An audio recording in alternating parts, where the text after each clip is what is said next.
Bonjour et bienvenue à tous dans cette vidéo de présentation. On en est déjà au numéro 34 de la collection Mickey, Donald et compagnie, collection Disney Hachette. Et ce numéro 34, il est consacré au très sympathique commissaire Finot. Le commissaire Finot, c'est un personnage qui, à ce jour, compte, tenez-vous bien, déjà plus de 3000 histoires. Il est dans plus de 3000 histoires à ce jour. C'est juste énorme, dans 3000 bandes dessinées, dans des histoires donc écrites ou dans des histoires animées. Et donc ce personnage, c'est un personnage qui est un policier au grand cœur, comme le dit très bien le fascicule, et il est vrai que déjà, rien que sur son aspect, on peut le trouver éminemment sympathique. Il a évidemment ce côté un peu bedonnant, ventru, qui lui donne une certaine bonhomie, un côté sympathique. Il a ses rouflaquettes, ses attributs qui lui donnent un côté un peu désuet, et c'est un personnage qui va très vite gagner le cœur des fans de Mickey. Il est policier à Mickeyville, et son nom original c'est Chief O'Hara. Pourquoi Chief O'Hara? En fait, le O apostrophe rappelle l'Irlande, puisque vous savez que les Irlandais ont beaucoup émigré vers les États-Unis dès l'indépendance du pays, dès la fin du XVIIIe siècle, mais surtout au XIXe siècle.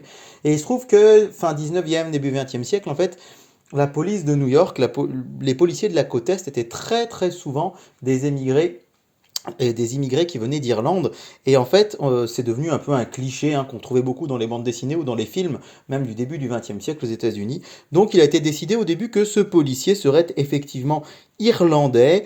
Il va même utiliser des petits termes irlandais pour parler, mais c'est des choses que par la suite vont très vite être gommées. Alors il apparaît pour la première fois en 1939. Et quelle est sa particularité? Déjà, j'ai envie de vous dire, eh bien, c'est tout simplement, comme vous le voyez sur cette figurine, c'est que, eh bien, c'est plus ou moins un humain. Alors, commissaire Finot, ça peut nous donner un petit côté chien. Il est vrai il a un côté assez humanoïde. Il a les oreilles qui rappellent quand même un canidé. C'est difficile puisque officiellement on ne nous dit pas quel animal c'est. Il est un peu mi-homme, mi-chien, je dirais, mais c'est vrai quand on le voit ici, il ressemble tout à fait à un humain et c'est un petit peu après par la suite qu'il va avoir des attributs un petit peu plus d'un canidé.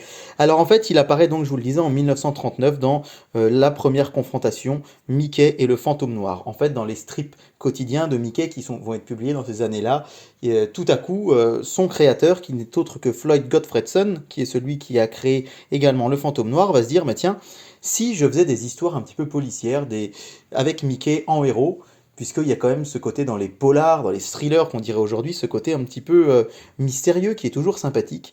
Et il va avoir cette idée de créer le commissaire Finot, qui va être pour Mickey, alors en fait, à la fois une figure paternelle, une sorte d'exemple, et ça va aussi devenir un personnage vraiment qui va être un exemple de moralité. On voit ici son évolution à travers le temps.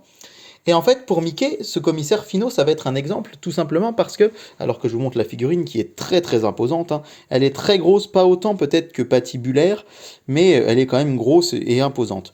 Je disais donc, ce personnage, c'est un repère pour Mickey parce qu'il est incorruptible. Dans plus de 3000 histoires, pas une seule fois, il n'a laissé transparaître un seul défaut.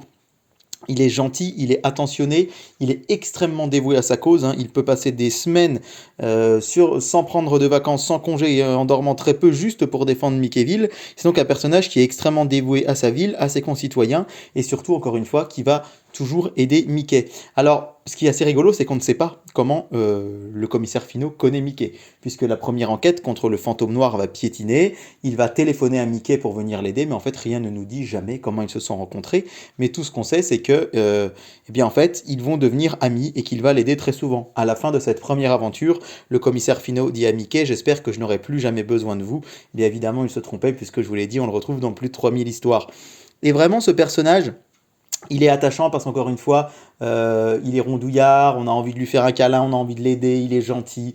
Et surtout, surtout, encore une fois, ce côté incorruptible qui marche. Et au final, en fait, il va connaître un petit passage à vide dans les années 60, 70, 80, assez long, je dois bien dire, puisqu'en fait, au final, il va passer de mentor, un petit peu de figure paternelle pour Mickey, à simplement un faire-valoir. C'est-à-dire que les histoires, au bout d'un moment, vont être un petit peu les mêmes, c'est-à-dire que le commissaire Finot n'arrive pas à trouver qui est l'auteur d'un vol, il appelle Mickey, Mickey résout le problème. Et en fait, il va ne servir pendant un temps qu'à ça, presque qu'à ça malheureusement, jusqu'aux années 90. Alors déjà à la fin des années 80, il va apparaître dans la série DuckTales, la bande à Picsou, puis il va avoir un rôle un peu plus récurrent petit à petit, et en fait grâce à l'école italienne qui à partir des années 70 on va dire, va lui donner des aventures à lui tout seul, il va vraiment devenir un personnage avec une famille, on va lui donner des proches.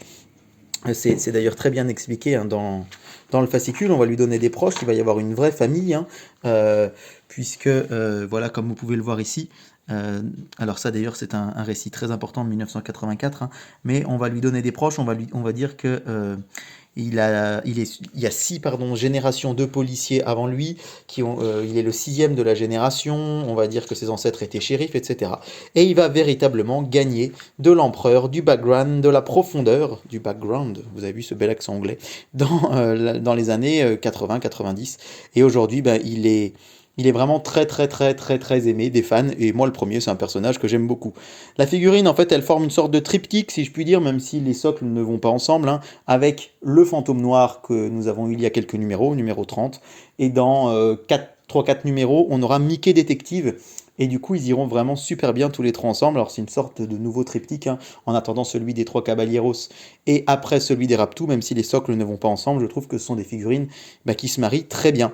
Et en parlant de prochain numéro, alors le suivant, le numéro 35, vous l'attendez, j'imagine, avec impatience. C'est Tic et Tac. Moi, je l'attends avec impatience également. Je trouve ça même fou qu'il soit seulement à cette position dans la collection. On aurait pu les voir dans les 10 premiers numéros, sincèrement, Tic et Tac, tant qu'ils sont populaires, appréciés et aimés, ces deux petits écureuils. Alors, je sais pas si c'est un coup un peu marketing de les mettre un peu plus loin pour être sûr que les gens continuent la collection. En tout cas, j'imagine que vous allez être ravis de les acheter si vous faites la collection, et puis peut-être aussi de les découvrir sur ma chaîne.